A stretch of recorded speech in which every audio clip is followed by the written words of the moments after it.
নমস্কাৰ বন্ধুসকল, আজি আমি আলোচনা কৰিম যিটো মানে আমাৰ মিনাৰেল মিক্সাৰ হওক, আমি যিবিলাক ছাপ্লিমেণ্ট দিওঁ সেইবিলাক ছাপ্লিমেণ্টৰ ওপৰত আমি এতিয়া আলোচনা কৰিম। আৰু আজি ভিডিঅ'টো বহুতেই জৰুৰী হয়, চবৰ কাৰণে জৰুৰী হয়। এই ভিডিঅ'টো চোৱা আপোনালোকে জৰুৰী কিয় হয়, আপোনালোকে ভিডিঅ'টো সম্পূৰ্ণ চোৱাৰ পিছত আপোনালোকে গম পাব। ঠিক আছে, আপোনালোকে চাগে ছাপ্লিমেণ্ট ইউজ কৰে, মিনাৰেল মিক্সাৰ হওক, গুড় হওক, বা আপোনালোকে ধৰক চাৰ্কোফিৰাল হ'ল, কালফোফিৰাল হওক, ঠিক আছে, কেলছিয়াম হওক, সেইবিলাক ইউজ কৰে, নিশ্চয় আপোনালোকে সেইবিলাক ইউজ কৰে। তো সেইবিলাকৰ ওপৰতে আজি আমি গোটেই কথাখিনি পাতিম, কেনেকৈ ইউজ কৰিব লাগে, কি কৰিব লাগে, সেইটোৰ ওপৰত পাতিম, আৰু লগতে কিছুমান কথা আলোচনা কৰিম। বাকী সম্পূৰ্ণ ভিডিঅ'টো চাব বুলি আশা থাকিল। যদি ভালো লাগে তেতিয়া আপোনালোকে চেনেলটো ছাবস্ক্ৰাইব কৰি থৈ যাব, আৰু পাৰিলে বেলেগক শ্বেয়াৰো কৰি দিব। যদি ফেচবুক পেজত চাই আছে তেতিয়া পেজটো ফ'ল' কৰি ল'ব। Thank you. এতিয়া আৰম্ভ কৰিছোঁ। তো চাওক বন্ধুসকল, আজি মই আপোনালোকক যিটো মিনাৰেল মিক্সাৰ দেখাই আছোঁ, এইটো টপাভিট হয়। মই নকওঁ কি এইটো বেষ্ট বুলি, মই মোৰ একো এনেকুৱা হেৰি নাই। মিনাৰেল মিক্সাৰ মই চব ইউজ কৰোঁ, খুৰাক ইউজ কৰোঁ, বেছিভাগ খুৰাকেই ইউজ কৰোঁ। তাৰপিছত আকৌ কেতিয়া অলপমান দিনৰ আগত CRS বুলি এটা আছিলে, CRSটো ইউজ কৰি আছিলোঁ। এবাৰ টপাভিটটো আনিলোঁ। অলপমান বেছি ডাঙৰ আনিলে অলপমান দামটো কম পৰি যায়, আৰু দামটো কম পোৱাৰ ফলত আমাৰ কি হয়, লাভ হয়। তো সেইকাৰণে আজি ছাগলীখিনি টাইমটো চেঞ্জ কৰিছোঁ, ছাগলীখিনি খানাটো চেঞ্জ কৰিছোঁ। মোৰ ছাগলীখিনি অলপমান মানে খাবলৈ বেছি পায়, কিন্তু বাহাদুৰি হৈছে। ধৰক আহঁত পাত এভেইলেবল থাকে, নেপিয়াৰবিলাকতো মুখে নিদিয়ে। চাওক নেপিয়াৰে পৰি আছে, এই সিপিনে থকা নেপিয়াৰ গোটেইখিনি কটাৰ পিছত এই নেপিয়াৰ আজি এই গৰুক দি দিব লাগিব। যিমানখিনি বান্ধি পেলাই খালে, অলপমান খালে, একদম কম পৰিমাণে খালে। তো এতিয়া আজি মই 12টামান বাজি খানা দিছোঁ, 12টা এই জাষ্ট বেছি সময় হোৱা নাই, 10 মিনিট আগত খানা দিছোঁ। আৰু খানা কি দিছোঁ, চাইলেজ দিছোঁ। চাইলেজত কি দিছোঁ, চাইলেজত মই মিনাৰেল মিক্সাৰ দিছোঁ 5 স্পঞ্জ, আৰু লগতে 8 বাতি দিছোঁ চাপৰ। 8 বাতি চাপৰত ধৰক প্ৰায় 2.5-3 কেজিমান চাপৰ দিছোঁ এইকেইটা ছাগলীত। ঠিক আছে, আৰু এইটো এইপিনে গুড় পানী আছে। আমাৰ ইয়াত বাৰিষা বৰষুণ পৰি আছে, আপোনালোকৰ ছাইডে অসমত এতিয়া বৰ্তমান চবতে বৰষুণ নামিছে শেহতীয়াকৈ। তো ছাপ্লিমেণ্ট বুলি কোৱাৰ লগে লগে আমি ছাগলীক ছাপ্লিমেণ্ট দিয়াটো বৃহতেই জৰুৰী হয়। কিহৰ কাৰণে জৰুৰী হয়, যিহেতু আমাৰ ছাগলীখিনি ষ্টল ফিডিঙত আছে। ষ্টল ফিডিঙত থকা ছাগলীখিনিক আপুনি ছাপ্লিমেণ্ট দিবই লাগিব। বিশেষকৈ মিনাৰেল মিক্সাৰটো দিয়া খুবেই জৰুৰী হয়। মিনাৰেল মিক্সাৰটো যদি আপুনি টাইমত নিদিয়ে, বা মিনাৰেল মিক্সাৰটো যদি আপুনি কণ্টিনিউ নকৰে, তেতিয়া আপোনাৰ কি হয়, ছাগলীজনীৰ কিছুমান প্ৰব্লেম, যেনে টাইমত হিটত নাহে, তাৰপিছত স্কিনৰ যিটো গ্ল' থাকে সেইটো নাইকিয়া হৈ যায়, কিছুমান বহুত নানা ধৰণৰ প্ৰব্লেম আহি যায়। কাৰণ ইয়াত ছাপ্লিমেণ্টবিলাকত যিবিলাকত যেনে টপাভিট হওক, বিউৰেক কোম্পানী, এগ্ৰ'ফিট হওক, ফ্ৰুট হওক, সেনেকৈ ক'বলৈ যিবিলাক আছে, সেইবিলাকত কিছুমান এনেকুৱা ছাপ্লিমেণ্ট থাকে যিটো ৰোমানটো আপোনাৰ ছাগলীজনীয়ে ঠিক কৰি ৰাখে। ঠিক আছে, তো সেইকাৰণে ছাপ্লিমেণ্ট দিয়াটো খুবেই জৰুৰী হয়, বহুতেই জৰুৰী হয়। চাপৰ মাকৈ চাকৈ দিয়া ষ্টল ফিডিঙত থকা ছাগলী খুবেই জৰুৰী হয়। সেইটো জৰুৰী হয়। আৰু ছাগলী বা গৰু হওক, আমি কি কৰিব লাগে, সদায় বস্তুটো এটা টাইম টেবুল বা এটা যিটো আহাৰ আমি দি আছোঁ, সেইটোৱে কণ্টিনিউ সেইটো আহাৰ কৰিব লাগে। কিছুমানে যেন কয় ছাগলীখিনিয়ে কিজানি খানাটো মানে সলাই দি পেলাই আপোনাৰ ছাগলীখিনি চেহেৰাটো ভাল হ'ব, নহয়। আচলতে মোৰ অলপমান এবাৰ কি হৈছিলে, খানা সলোৱা গৈছিলে। কি হ'ল, মই আগৰ পৰাই ৰাতিপুৱা সময়ত কি দিওঁ, চাইলেজ দিওঁ।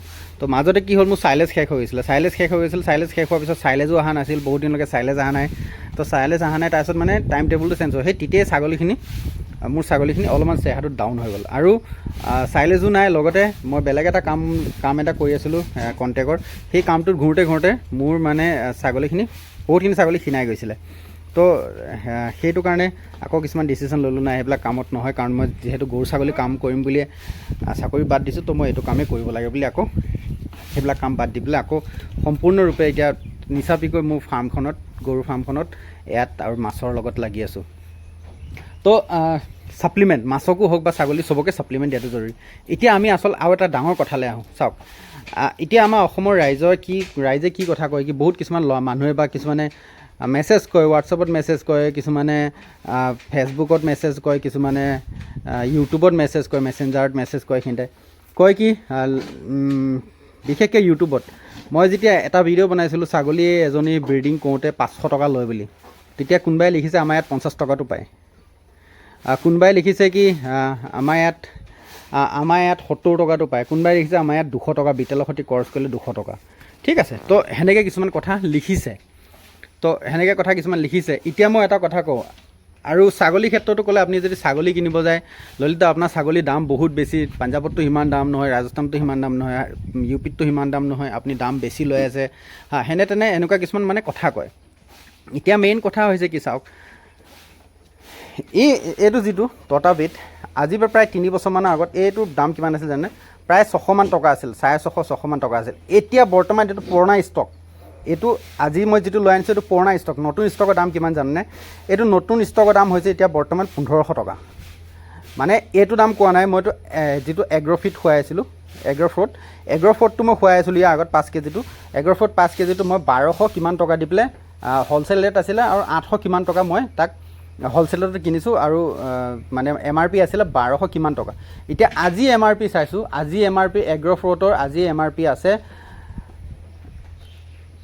এগ্ৰ'ফ্ৰুটৰ আজি বৰ্তমান MRP হ'ল আপোনাৰ 1540 টকা ঠিক আছে আৰু 1200 টকা পৰিব কিন্তু এইটো পুৰণা মাল আছিলে টটা বেটৰ তাৰ এতিয়া বৰ্তমান MRP আছে 1200 টকা মই লৈছোঁ 810 টকা নে কিমানত মই লৈছোঁ মানে হ'লচেলত ঠিক আছে তো চাপৰৰ আজি পৰা যদি 3-4 বছৰ আগত গৈছিল চাপৰৰ আপোনাৰ 700-800 টকা দাম আছিলে যেতিয়া মই গৰু প্ৰথম আনিছিলোঁ তেতিয়া 650 টকা মই চাপৰ কিনিছোঁ মোৰ মনত আছে এতিয়া আপুনি চাপৰ 1300 1350 হ'লচেল ৰেটত আপুনি কিনিব গ'লে মই হ'লচেলত আজি আনিছোঁ এটা বেগ 1260 টকা ঠিক আছে কিন্তু বেলেগত আপোনাৰ 1350 মান টকা হ'ব যদি হ'লচেল নহয় এনেকুৱা দোকানত হয় ঠিক আছে তো সেনেকৈ প্ৰতিটো বস্তুৱে দাম বাঢ়িছে আপোনাৰ প্ৰতিটো ঔষধৰ দাম বাঢ়িছে আপুনি এটা সাধাৰণমূৰীয়া টেবলেটৰ আপুনি ঔষধৰ দাম এটা লৈ লওক প্ৰতিটো ঔষধৰ দাম বাঢ়িছে প্ৰতিটো ঔষধ ছাগলী ঔষধ মানুহৰ ঔষধ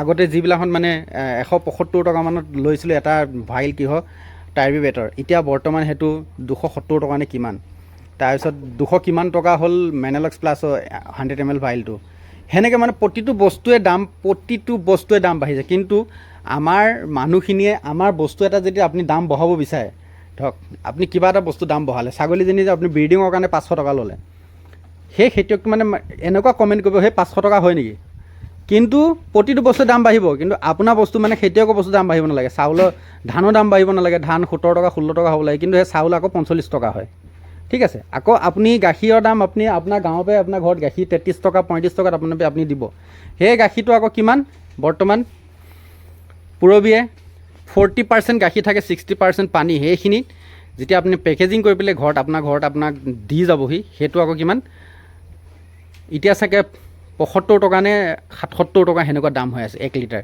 কিন্তু আপোনাৰ ঘৰত দাম কিমান 33 টকা 35 টকা সেনেকুৱা আপোনাৰ ফাৰ্মৰ গাখীৰটো দাম সিমানটো মানে মই ক'বলৈ কাৰণে এইটোৱে ক'ব বিচাৰিছোঁ আপুনি এজন ফাৰ্মাৰ মই এজন ফাৰ্মাৰ তো বস্তুটোৰ ৰেট যিহেতু চব বস্তুৱে ৰেট বাঢ়িছে তো আপুনিও আপোনাৰ ফাৰ্মৰ বস্তুটো আপুনি ৰেট বঢ়াব লাগিব আপুনি এনেকৈ নেভাবিব যে নাই ৰেট বঢ়ালে দিগদাৰ আৰে ৰেট বাঢ়িছে অলৰেডি আপুনি এতিয়া মই এই নিচিনাকৈ ধৰক এইটো কথা কৈছোঁ এইটো এনেকুৱা মোৰ ধৰক এইটো আপোনাৰ কিমান দিন যাব নহয় অতি বেছি যে 1.5 মাহ 2 মাহ যাব তো মই কেইটা খুৱাব লাগিব আপোনালোকে হিচাপ কৰক কমচে কম মই নাই বুলি 6টামান খুৱাব লাগিব 6টাত আপোনাৰ কিমান টকা গ'ল এতিয়া দাম বাঢ়িলে 1200 মান টকা তেতিয়া মই হ'লচেলত আনিব পাৰিম তো যদি 1200 টকাত হ'লচেলত আনো কিমান হ'ল ধৰকচোন 6000 টকা এটা গ'ল তাৰ বাহিৰে চাপৰ আছে চাইলেজ আছে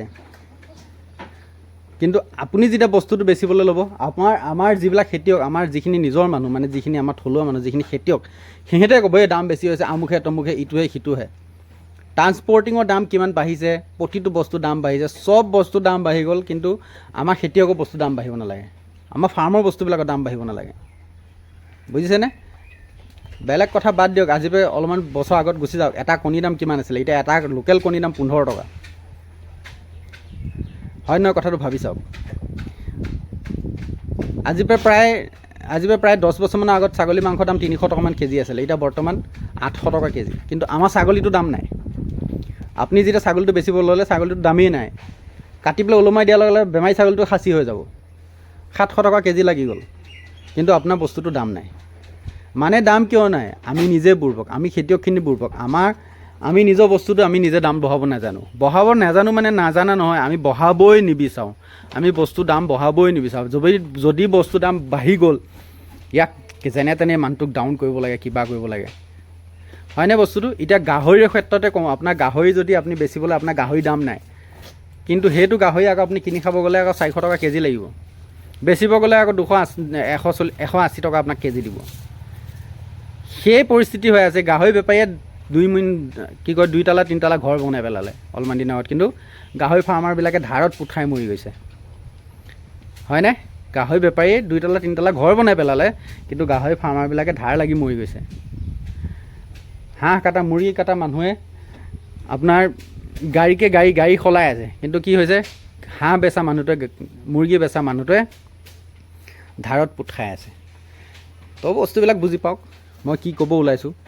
বস্তু যিহেতু দাম বাঢ়িছে, চব বস্তুৱে দাম বাঢ়িছে, আপোনাৰ প্ৰডাক্টটো আপুনি দাম বঢ়াবই লাগিব।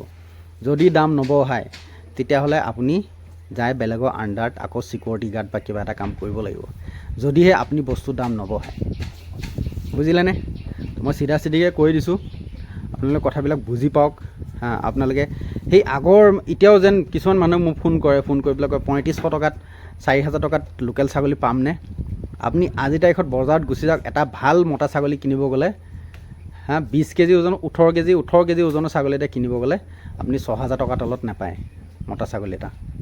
তাকো একদম ধুনীয়া যদি কিনিব যায় 7000 8000 টকাত আপোনাক লৈ ল'ব। বজাৰত আপুনি যাওক, গম পাই যাব। বেপাৰী হাততে কিনিব, বেপাৰীটোৱেহে আচল মূল্যটো বুজি পায়। লাগিলে সি 2500 টকাতে কিনি আনক, কিন্তু সি 8000 টকাত বেচিব, কাৰণ সেই বস্তুটো মূল্য বেপাৰীটোৱে বুজি পায়। যিটো খেতিয়ক সি বুজি নাপায়, কাৰণ তাৰ ঘৰত কানি খাবলৈ পইচা নাইকিয়া হৈ গ'ল, মাল খাবলৈ পইচা নাইকিয়া হ'ল, সি কি কৰিব, ছাগলীটো বেচি দিব। বজাৰত নিবলৈ সময় নাই। বজাৰত চাইকেল এখনত, বাইক এখনত, টেম্পু এখনত, টমটম এখনত লৈ পেলাই বজাৰলৈ নিবলৈ সময় নাই। কি কৰিব, বেপাৰীটো মাতিলে, হেই এইটো কিমান পাবিনো, ল 2000 টকা, এই নাই 2000 নহয় 3000, 3000 পৰা 2500 টকাত হৈ যাব। তাৰ মাজত আৰু এটা কথা আছে, গাঁৱৰ মানুহে কি ভাবে জানেনে? ৰাস্তাত লৈ যাওঁকৈ জানো কোনোবাই ধৰে, পুলিচে ধৰি পেলাই সোধে ক'ৰ পৰা আনিছোঁ, কি আনিছোঁ। আৰু এটা বহুত ডাঙৰ কথা হৈছে, পুলিচ প্ৰশাসনে আমাৰ যিবিলাক খেতিয়ক মানুহ সিহঁতক বহুত ডিষ্টাৰ্ব কৰে, সাধাৰণ মানুহ বহুত ডিষ্টাৰ্ব কৰে। সেইকাৰণে কিছুমান মানুহ বজাৰত যাম বুলি ভাবি থাকিলেও বজাৰত নাযায়। যোনদিনাখন বজাৰ বাৰ হ'ব সেইদিনাখন চাব পুলিচে সেইদিনাখন হেৰি লগাব, মানে কি কয়, নাকা লগাই দিয়ে। নাকা লগাই তাত একদম পুলিচ একদম এনেকুৱা পুলিচ মানে জানো একদম বহুত ডাঙৰ পাকিস্তান তস্কৰী আহি আছে, এনেকৈ ধৰি পেলাই ক'ব দে কাগজ দেখা, আমুক দেখা, এখন গাড়ীত উঠোৱা পাৰ্মিশ্যন দেখা। কি কৰিব খেতিয়কজনে, তাকো পাৰ্মিশ্যন, ভয় খাব একে লগতে বেচাটো ভয় খাই যায়। ভয় খাই পিছৰ পৰা কেতিয়াও বজাৰত নাহে। 200-300 টকা লৈ ল'ব পুলিচে, তাৰপিছত বজাৰত নাহে। সেইবিলাকে হৈ আছে বৰ্তমান আমাৰ অসমত। মই কোৱা কথাখিনি আপোনালোকে এগ্ৰী হয় নে নহয় মোক জনাব। মই যিখিনি কথা আপোনালোকক এতিয়া ক'লোঁ সেইখিনি কথাত আপোনালোক এগ্ৰী হয় নে নহয়? মই কি মিছা কথা কৈছোঁনে? বৰ্তমান আমাৰ অসমত এনেকৈ চলি থকা নাই নে? বৰ্তমান ছিষ্টেম এনেকৈ চলি থকা নাই নে?